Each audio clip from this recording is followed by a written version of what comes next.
My name is Jonas and I'm the owner of Tevsjö distillery.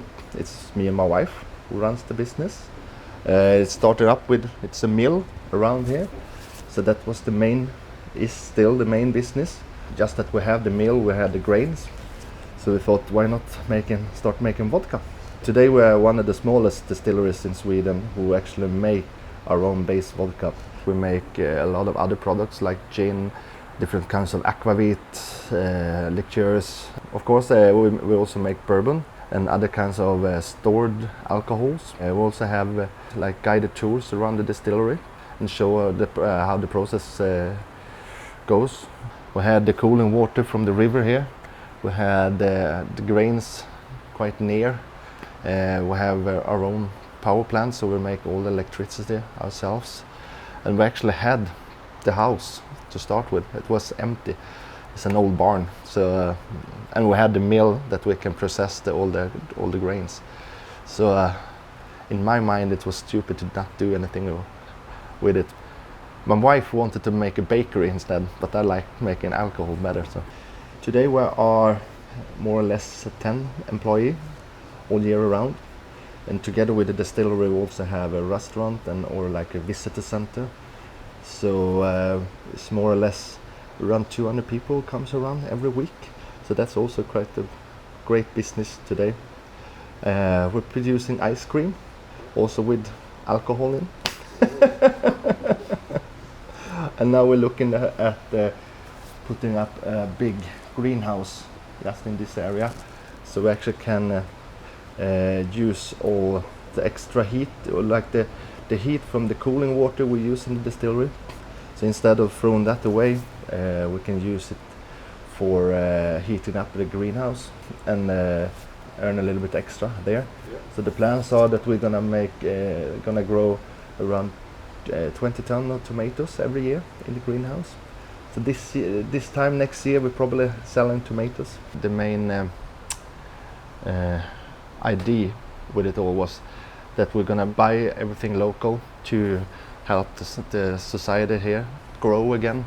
In the long run, the plan is that everything comes out from the process which isn't alcohol. In some way we're gonna try to use it for something else. When you buy something, you want things to be sustainable and good for the environment.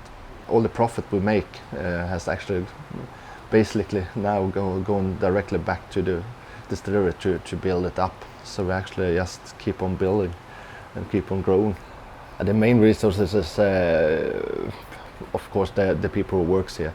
It's so important to find the right people to make everything work smooth and without problems. So I think we have created a great team here. Our partners today are mainly a few farmers around us, which we can have growing what we need. So that's mainly the most important thing, that we actually get the raw material.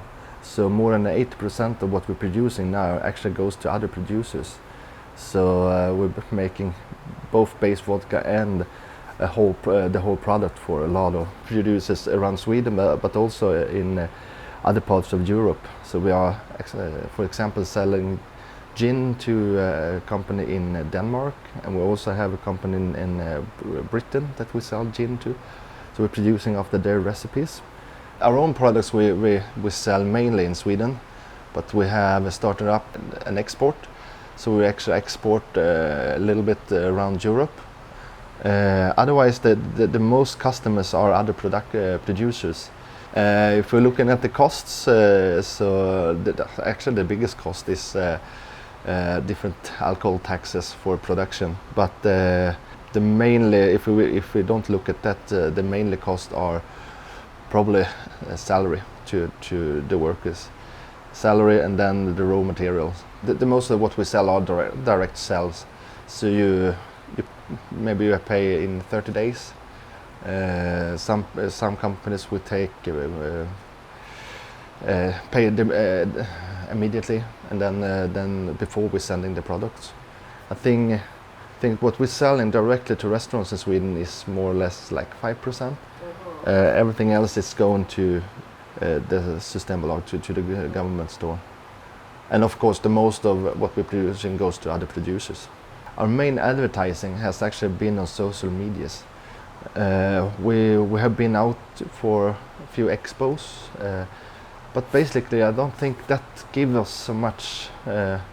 It costs more than it gives, and just having people here have been the best advertising. So if I can have people here and I can have them to taste, often they also order to the home to their local stores.